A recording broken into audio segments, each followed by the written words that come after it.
Hello, good afternoon to all of you po. So today po is October 2. So update po tayo ng mga bagong technology po ngayon. So meron po maglalabasan ng mga anti-radiation ngayon. Especially po, narekomenda po ito ng kilalang doktor sa market na dapat po lagyan natin ng mga anti-radiation mga cellphone natin.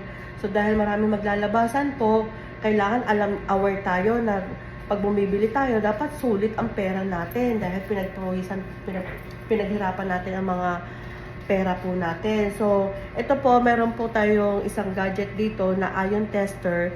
Ang maganda po nito, natetest po natin yung quality po or taas ng negative ion na binibili po natin.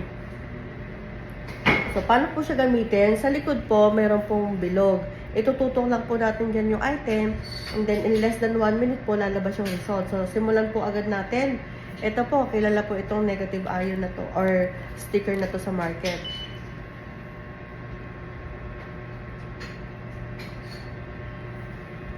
So, para po sulit po ang pagbili natin, ayan, meron po tayong tinatawag na ion tester.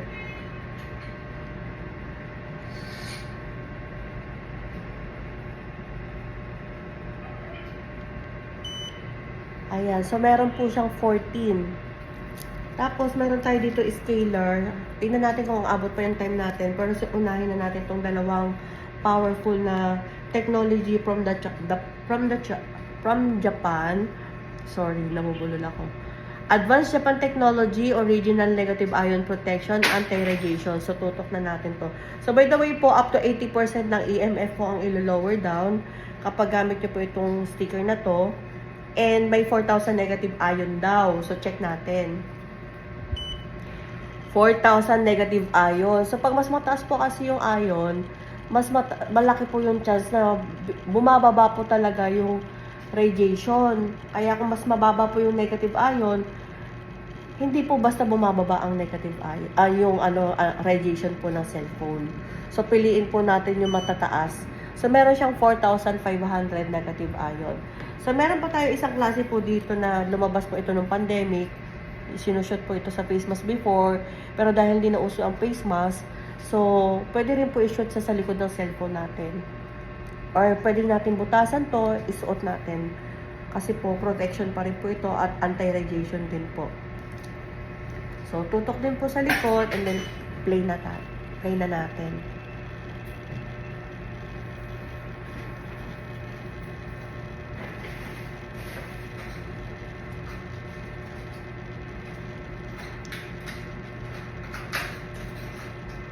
So, sabi nga po, ang mga EMF po, katumbas po ng X-ray. Ayan, so meron siyang 5,000 negative ion. So, kung meron po tayong mataas na negative ion, yung X-ray po, katumbas ng cellphone natin, ini-emit ng X-ray, katumbas ng ini-emit na radiation ng cellphone, malaking bagay po ito na meron po lahat ng gadget nating daladala. So, last na po ito, no? Meron tayong VIP rito na Vision Ion Protection para po sa mga nagsiselfone regularly para maging protected din ang ating mga mata. So, itest po natin yung dalawang part nito, yung harap at saka ito pong kanyang frame. So, ganun din po, same. Tutok natin sa bilog at itest natin ang resulta kung meron din po ba siyang taglay na negative ion. Kasi marami rin po naglalabasan ngayon na mga salamin, di ba po? Tapos, dinedemo rin natin ito ng flashlight, no? Kung talaga pong tumatagos ba yung Blu-ray. So, good news po, yung harapan ng ating salamin ay mayroon pong 1,700 po na negative ion. So, itong frame, test po natin siya kung meron din bang lalabas na numero.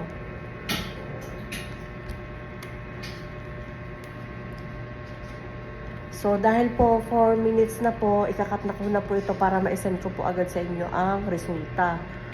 No? So, hindi ko na itetest yung isa pang naiiwan na sticker dito, pero more or less na sa 2,000 negative ion naman po itong scaler na to. So, meron din pong 1,000 po yung frame natin. So, with that po, maraming salamat po sa inyong time. God bless po. Bye-bye!